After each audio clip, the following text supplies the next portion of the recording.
Well, Sergeant Steve Green with the Lebanon Police Department's traffic unit.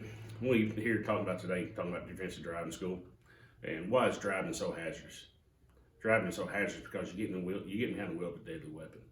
Over 40,000 people are killed each year in the United States, and that average about 10 every 10 15 minutes someone gets killed in a crash. So what can we do to try to keep this down, try to minimize this tragedy? Obviously, a lot of factors play involved in getting behind the wheel of a car, and the number one factor is usually speed. So how can we figure out what can we do to try to keep this speed down? So we go out here, and why do you see officers go out here and make traffic stops on a daily basis? We go out here, and it's not because of a quota. We want to keep that down here. We want to keep it to a part of educational. We issue citations for the main thing of education. Some could take a warning, some could take a citation, how it may be, but it's our discretion how we handle that. So we go out here and we look at speed. How does speed affect your ability to operate a vehicle? Well, on a normal basis, a human being has a perception reaction time of 1.6 seconds. So you take that 1.6 seconds and factor that into your speed. So the faster you go, the least amount of time you're going to have to be able to say, oh no, here it goes.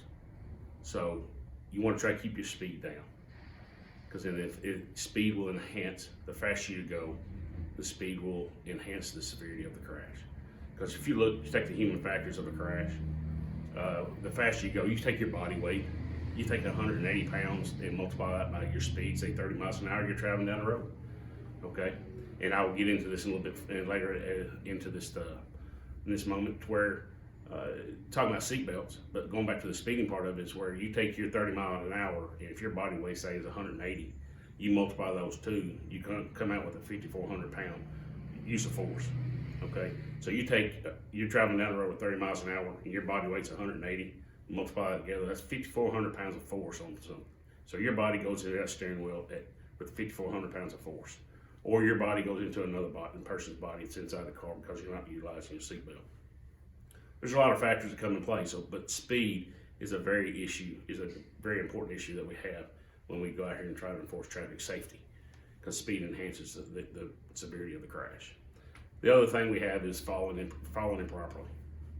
Okay, what is a good safe falling distance? Well, what we have is a good safe falling distance is normally a 3-second rule. When do you start counting that 3 seconds? You go 1001, 1002, 1003, and then adverse conditions, you add 1. So you go up to 4 seconds. So when do you want to start counting? Well, if you're behind that car in front of you, you see that rear bumper of that car in front of you, and you pass a fixed object, a telephone pole or a street sign, whatever it may be, that fixed object. Once that rear bumper passes that object, you want to count 1001, 1002. If you get past that same object before you get to 3, you're falling too close and back off. What's another equivalent? Well, for every 10 miles an hour you go, it's a car length down the car in front of you. So if you're going down West Main Street here in town and it's 30 miles an hour, you'd be 3 car lengths. If you're on the interstate, you're 7. I get it, interstate, you're not going to see 7 car lengths, but we'll do our best to try to minimize that. But for everywhere you go, that's another way of looking at it. So a 3-second rule, or you can go to 10, or the car length for every 10 mile an hour you go. So however you want to apply. So if you go back to the speed and the falling improperly, what else are you going to get out of that? It's almost like a falling distance, okay? Stopping distance is going to come into that equation. So if you take a stopping distance at 20 miles an hour, how many feet will it take you to come to a complete stop? Think about that for just a second. 20 miles an hour, how many feet? I'll get all kinds of answers on one. Okay, it ranges from 20 feet, 20 feet, 60 feet, 100 feet. But at 20 miles an hour, it's going to take you 60 feet to come to a complete stop. So think about when you're driving in these little back street neighborhoods, speed limit is posted at 30 miles an hour. How many times you seen a little kid out in the front yard playing with a puppy they just bought, or a kickball, or a t-ball, whatever it may be? And all of a sudden that ball runs out, or that puppy runs out into the street, and that ball rolls over into the street, and that little kid runs out in the street before. You gonna have time to react to it? No. So if you get pulled over going a little bit over 30 miles an hour, or you're pushing at 40 and a 30, but you think you're getting a little, it's a little, I guess you can say, slow to be getting stopped for? No, think about it, 20 miles an hour, 60 feet.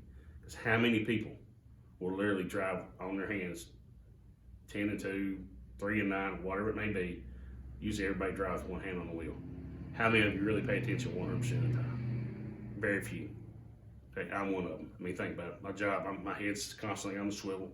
I got a laptop in my car, cell phones, radios. I'm constantly looking around to see what's going on. So everybody is distracted at some point in time. We get that. But your concentration, it should be in front of you and make sure it's a little scan ahead of you. So keep that, understand your speed, 20 miles an hour, 60 feet.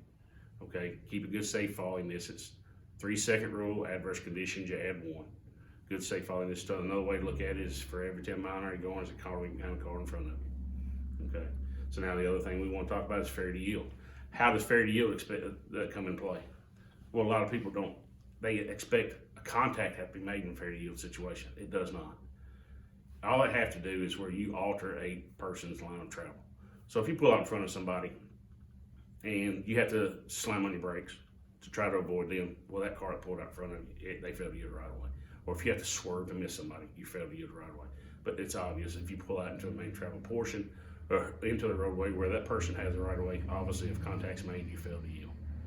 So that's another factor that plays into the fact. The other one's failing to maintain lane of travel. Okay, what do we mean by failing to maintain lane of travel? We're talking about as you're driving down the road, the roadways are marked up for a reason. You got your fog line that divides the main travel portion of the roadway and the shoulder of the road. Then you got your dotted lines that divides your 2 lanes. Then you got your double yellow line or a two-way continuous left turn lane in the middle. That divides the 2 lanes if you're going north or south or east or west. So at that point, where do you maintain your lane? You stay between the solid white line on your right and the line on your left. If it's a double yellow line, if it's a 2-lane highway, 4-lane highway, whatever it may be, your roadways are marked up for a reason to keep your vehicle within that lane. So now we want to talk about what's the next factor we have is inattentive driving. That's going to be a factor involved in all the actions above. Okay. Now, how does inattentive? What does that mean? Inattentive basically just means that you got to be paying attention. What affects everybody's attention? We all know about what is cell phones. It's always a cell phone. So now we want to back up. All right. We got cell phones. What else is a factor? You got kids in the car. What else is a factor? Well, you're running late to work. You got to comb your hair, put makeup on. You're reading the newspaper, or you're obviously on your phone watching the news, checking on Sports Center, ESPN, whatever it may be. Okay, you're being distracted at that point. I get it. It's part of the world we live in. It's an upbeat world, but you have to stay off your phones. The law is hands-free. But now, when you go to hands-free, is that going to put you in the clear? No, because when you go to inattentive driving, you've got 3 styles of distraction that you have. You got visual, you got cognitive, and you got manual. Okay, let's go with manual. What is manual? You're basically taking your hands off the wheel.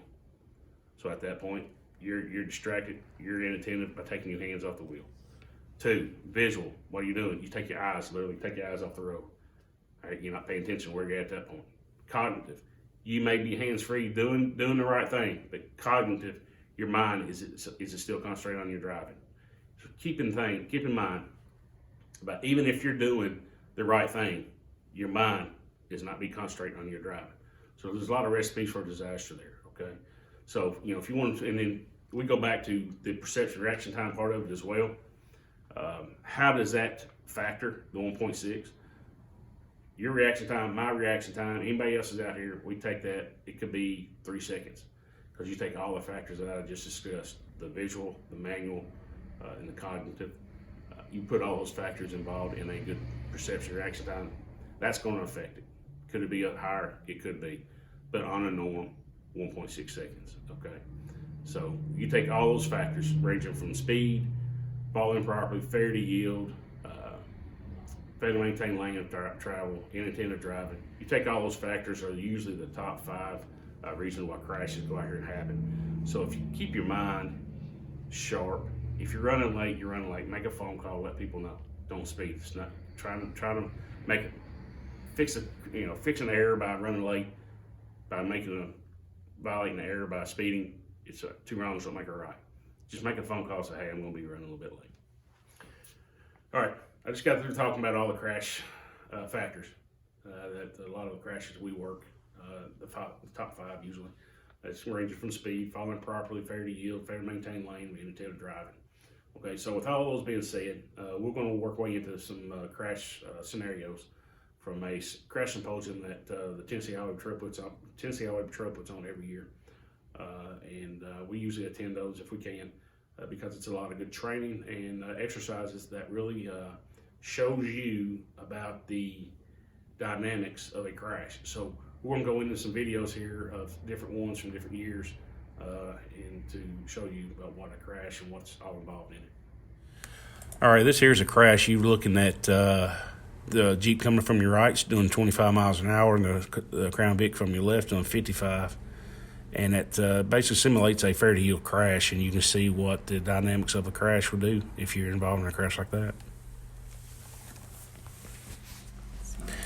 This is the same crash, just in normal speed, as you see. So the first one was slow-mo, and this one right here is just in normal motion. You can play it again. All right, this crash is a head-on crash where it simulates where each vehicle is doing 55. As you can see, you got occupants in the bed of the truck that are being thrown out. So that just gives you the aspect of if you're sitting in a bed of a pickup truck, which I think is a bad scenario to go through. So just keep in mind when next time you're riding in a bed of a pickup truck. Okay, this next crash scenario is where you're just simulating where a tractor trailer sitting still as you saw the SUV rear end the tractor trailer. So scenario where basically if you're not paying attention, you're on your cell phone and traffic comes to a complete stop, and that's going to be your outcome. This here is simulating a crash where a tractor trailer sitting still basically, and then a little Chevy S10 pickup truck just broadsides the trailer. You can see how much damage and how far the S10 knocked the trailer is about 10 to 12 feet. All right, this crash here just simulates where a little, I think it was a little Chevy Colorado hits a retaining wall. Basically, you can say if it hit a rock wall or a building or a post of some sort, that's just good stability, and you see the outcome of what could happen. And it's just going to be the same scenarios, whereas if somebody could be not paying attention on their phone. All right, this video here shows one of our officers actually traveling north on Hartman Drive, approaching Lebanon Pike. He's in the middle lane, left travel lane. As you can see, just to the left of the screen where this Crown Vic is traveling south, wanting to turn left and head east on Lebanon Pike. As you can tell at the top of the screen, our officer's got the green light. He's got the right of way, but somebody's just not paying attention. Turns right in front of the officer, and luckily the officer was paying attention and was able to slow down enough to avoid a crash. Of course, you probably know what the outcome of that one was. All right, now what we'll be talking about right now is seatbelts. I know a lot of people don't like wearing their seatbelts. Some say they do, some say they don't. They feel like they're what word am I looking for here? Claustrophobic, and they feel like they're trapped. Okay, I get it. Okay, but I'm an avid seatbelt wearer. I believe in the seatbelt. I know by the stats it shows that you have a better chance with it than you do without it. It's plain and simple. Now listen, we all know when it's your time to go, you're going to go. The Grim Reaper is after you. He's after you. We get it. Okay, but please, don't take but a couple of seconds to buckle that seatbelt before you start the car. You're leaving from work. You're leaving from home, wherever you're leaving from. First thing you do when you get in your car, buckle up. I mean, it should be at least at the worst case, second thing you do. Start your car up, buckle up. Don't take long. Excuses we get a lot. When I stop people for not wearing their seatbelt or another officer does, I just left the store just a couple blocks down the road. I don't take that long to put a seatbelt on, folks. Come on, it's a simple thing. Now, what's a proper way of wearing a seatbelt? Is it underneath your armpit? No. It's across your chest, across your hips. Okay? That's the proper way of wearing it. If you don't wear it properly, how's it going to work effectively for you? I guess you can say what I'm saying. Okay. How do seatbelts really help you in a way of involving a crash? It keeps you behind the steering wheel, because you get hit from your passenger side of the car. Okay. Newton's laws of motion will tell you all that stuff. It will tell you where's the first place you're going to go. You can go into the crash. Okay. First, let me back up. Where you're going to go is you're going to go to your left. And then the next thing you're going to do is you're going to go into the crash. Okay, next thing you know, you're going to be bouncing around like a pinball machine. Okay, we know what everybody's playing pinball. These video machines, you see how the ball bounces around. That's what you're going to do inside that car. So now if you go back to what I was talking about, sitting back in the crash dynamics of a crash, where you at and how much force it puts on a body. Well, if you're not wearing that seatbelt and you take your body weight, again, like I was talking about 180 pounds times 30, your speed limit, that crash, you're not wearing your seatbelt. Next thing you know, you got a your 12-year-old kid is sitting right next to you in the front seat, and you've got him or her wearing their seatbelt, and then your body weight 200 plus, whatever it may be, and you get hit at 30 miles an hour, where are you going to go, and how much force you going to put onto your child or onto a friend, whoever it is sitting next to you, behind you. You could be sitting in the back seat and you get rear-ended or you get hit head on. You're not utilizing your seatbelt. Where are you going to end up? Because next thing you know, you're a passenger in the back seat. You get hit head on. First, you can go back. Second, you can go forward. You take all your weight, and you end up hitting your driver on the head. What do you think all that force is going to do to their neck?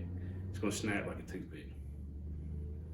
So yes, you may think you're inside your own car or inside somebody else's car. It sure should be your responsibility to utilize the seatbelt. Well, think about it that way. How would you feel is if you're not wearing your seatbelt, you get involved in a crash, and you get knocked over into your child or your buddy's child or your friend that's driving or whoever else in that car, and that person dies, but you live. How you gonna live with that? So it's a simple thing. 2 seconds. Grab that seatbelt. Snap it in. Doesn't take long. Okay? Proper way of wearing a seatbelt again. Cross your chest, cross your hips. Now, state law says what? If you're 18 and up, front seat passengers, you must utilize your seatbelt. Back seat passengers do not, by law. But my thing is this: I'm operating a vehicle. Anybody's inside the vehicle with me, they're gonna have the seatbelt on, because that's the example I just told you. I may have my seatbelt on. Family member to my right may have a seatbelt on. I may have a friend in the back seat or another family member in the back seat. We get hit, they fly forward and hit me, it ain't gonna happen. Okay, so that's what I'm trying to tell you. Please, anybody inside the vehicle, please make sure that they are all buckled in. And I understand it's their choice when they're in the back seat, unless they're underage they don't have an option. Okay, so please, seatbelts, utilize them. Now, obviously we see for seatbelts, when are you exempt from wearing a seatbelt? Well, if you got some kind of medical condition, you got a doctor from your note. If you are overweight, get a doctor's note. If you are a mail carrier, if you are like a meter reader and you stay on city streets like on 30-mile-an-hour streets posted. If you're a mechanic, you can test drive like 50 more cars within a mile radius of your shop. If you're in a parade, if you're crossing, say, Highway 231 South, one farm field, crossing 231, go to another farm field, you're exempt. There's a lot of exemptions there, okay? Or if you got a car that's manufactured without a seatbelt, obviously you don't have to have one. But can you still put one in a car or truck? The vehicle that you have that don't have, if it's manufactured without one, it's not that hard to put one. You can have one installed if you can. Okay, but yes, you're exempt from it at that point. So if you can try to do something like that, that's, please, 2 seconds, you buckled in. Because if you don't, then you take those human factors, it's going to get you. Okay, because here's the other issue you have. Okay, you're riding down the road, you don't have your seatbelt on. Okay, and you're riding down the interstate 70 miles an hour, and you hit something. Okay, this is going to be the human factors involved in the crash. Okay, at 70 miles an hour, it's the dynamics. It's not going. You're not going to be able to defeat this unless you have your seatbelt on. At 70 miles an hour, when your car hits an object at 70, what's going to happen next? Your body is going to hit something at 70. Either it's a windshield, the steering wheel, or you get ejected from the car and hit a tree at 70 miles an hour. Now, once your body hits something at 70 miles an hour, what's the third factor that's going to happen? Your internal organs are going to hit your skeletal system at 70 miles an hour. What kind of disaster is that going to be? Same equivalent, stand on top of a building, drop a tomato, let it reach up to 70 miles an hour. When it hits the ground, what's it going to do? It's going to bust. What do you think your heart, your kidney, your liver, anything like that's going to do? Same way. But if you have that seatbelt on, 2 seconds, you'll make it. Now, am I going to sit here and say it's going to prevent you from dying? No. Okay. You have a better chance with that seatbelt than you do without. That's just the facts of this. So please, folks, seatbelt after seatbelt, utilize it.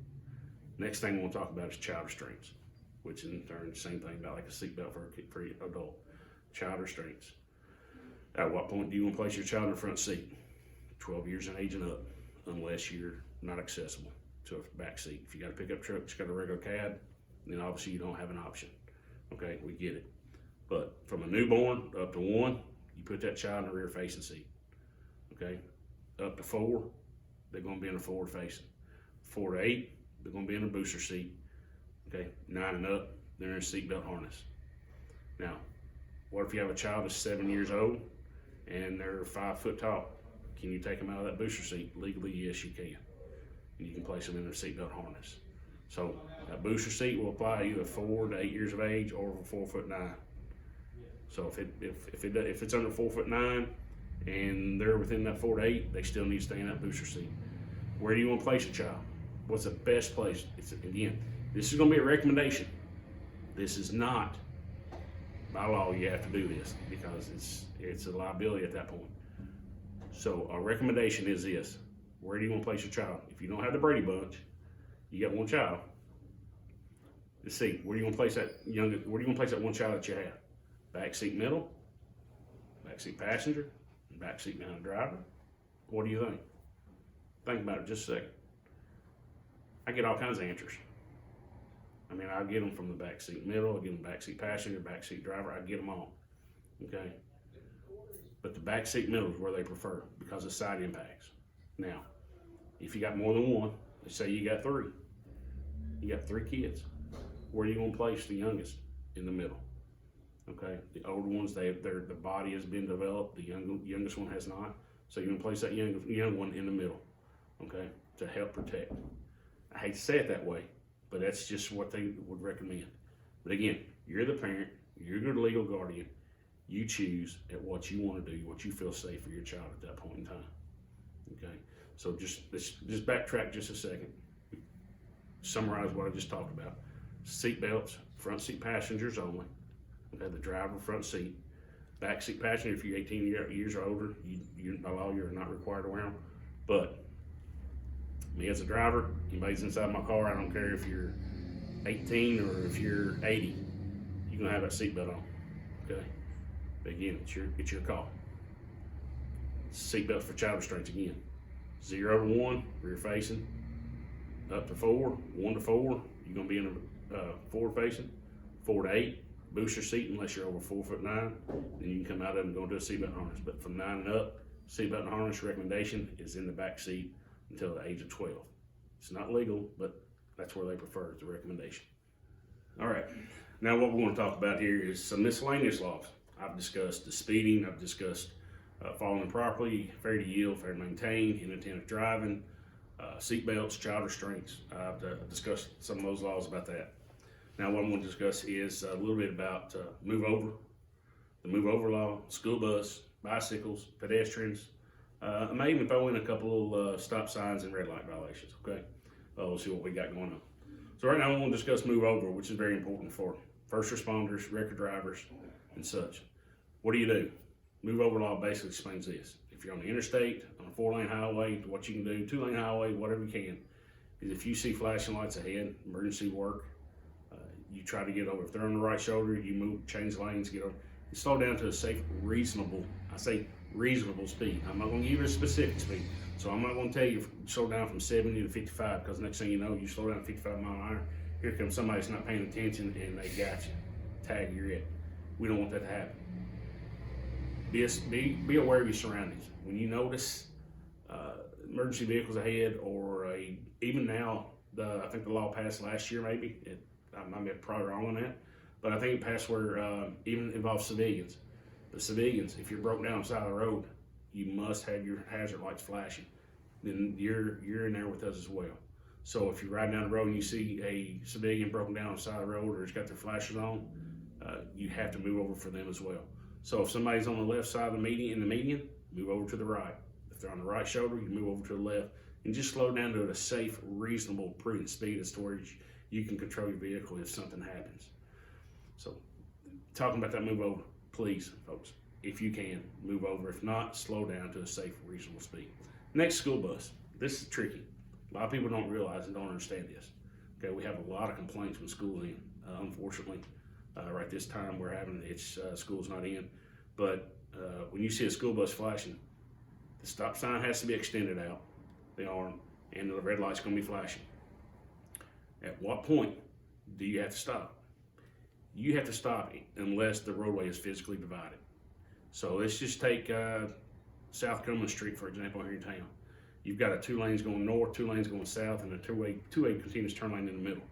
So if a school bus is in the far right-hand lane going northbound and it stops to load or unload, does cars going southbound have to stop? Yes, because it's not physically divided. It's all one paved roadway.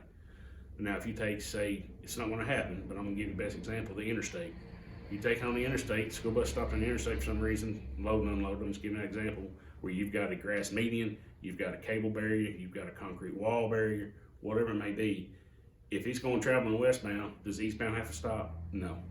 So another example, like 109 South, where you got 2 lanes going north, 2 lanes going south, you got a grass median. If the school bus stops on one side, the opposite side does not have to stop, okay? But like Highway 70, 109 area, West Main Street, there's nothing physically dividing the roadways. Obviously 2-lane streets like Castle Heights, West Spring, Blair Lane, Mapleville, those areas you have to stop to allow that bus to load and unload the children.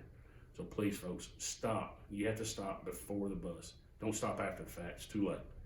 Okay? They got those flashing yellow lights warning you, and then once that arm extends out and the lights are flashing red, you must stop. Next law I want to talk about is bicyclists.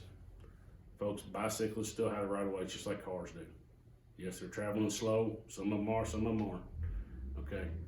But they have the right of way to the roads. But bicyclists as well, you have to treat the roadway as just like a car. So bicyclists, I want you to understand when you come up to a 4-way stop, that don't mean you have the right to just blow through it. You have to stop treat it just like a car does. It's a 4-way stop. Okay, but for folks who drive and operating vehicles, please, when you come up on a bicyclist, you must give them their 3 feet minimum. Okay, if you do not, then you're in violation of that law. You have to give them their distance. Okay, pedestrians, you utilize sidewalks if available. If not, how do you want to walk in the street? Don't walk down the middle of the road. Obviously, that's going to be a recipe for disaster. And unfortunately, here recently, we've had two pedestrians, and which was a tragic situation. They were out in the middle of the road. So the other thing is, when you're a pedestrian, how do you want to walk? Where do you want to walk? If you're walking, pedestrians, you walk towards traffic. You don't walk with your back to traffic. So if you got a car, if you're walking northbound, you need to be walking on the southbound shoulder, opposite side. Walk towards traffic. Do not walk with traffic, because you want to see the cars coming towards you. So those are some miscellaneous laws I covered. A couple of ones I want to try to get into real quick is stoplights. Okay, we have a lot of issues with stoplights. Okay, green means what? We all know it means go. Red light means stop. Of course, I always cut up people say the middle light's orange. We don't know. Okay, but it's yellow. Of course, some people will argue with me and say it's amber. Okay, we get it. Yellow, amber, whatever. The light in the middle. Okay, by law, how long does that yellow light have to be yellow for? Think about it for just a second. How long does that yellow light have to be yellow for? 3 seconds is the minimum. It could be 4, it could be 5. Okay, at what point have you been determined that you ran a red light? Think about this. Some people say you got to be all the way through the intersection. Some people say you got to be across a stop bar. So what's got to be across a stop bar? Okay, when it's been determined that you ran a red light, is if that red light changed red and your front tires have not crossed that stop bar, okay, then you disregard that traffic light. But if that light is still yellow and if your front tires cross that stop bar and then the light changes red, you've legally entered that intersection. You have the right to clear it. And then you have not ran that stop light. Okay. The other issues we have with stoplights. Okay. We've all done it. I'm guilty of it. I'm sure we all still will be at some point in time. But what we try to tell you in this class is this: try to keep yourself out of harm's way. The best way, what I'm talking about now, is this: how many of y'all have done this? You stop in that turn lane. You want to make a left-hand turn. How many of you stop in the middle of the intersection? Raise your hand. I know you're thinking about it. Okay. You stop in that middle of the intersection. Are you impeding anybody? No, because you're in the turn lane. You're going north, no one coming south, east, or west, however you want to look at it. Okay, you're not impeding nobody. But now what if all of a sudden that light changes green, changes red, and you go to take off, and then your car breaks down? Of course, nobody ever plans on that happening. But now your car breaks down. Where you at? You're in the middle of the intersection. You're causing chaos. 109 legal pike, it happens. Ooh, you know what we're going to be in? We're going to be in a world of mess. Hopefully we have some good citizens out there and maybe help get out of the road before we get there. But it's going to happen. So what we want to try to tell you to do, while that light's green, yellow, whatever it may be, stay behind that stop bar. If you get a gap to go, go. You have the right to proceed with your turn at that point. I'm not telling you to white smoke them. Just slowly go. Take your turn, normal turn. Okay, but try to avoid sitting out in the middle of the intersection, because you never know what you could do. Your car breaks down, and next thing you know, you got emergency vehicles driving through, trying to run through, come through, whatnot. And then it's going to cause chaos, and you're going to be impeding the traffic at that point in time. Stop signs. The word says stop. It doesn't say slow roll, California roll. It says stop. So stop is defined as you're not going to or from the start position. So what do we want to do? You stop at the stop sign. You look you left, right, left again, then you proceed on. Who has the right of way with that?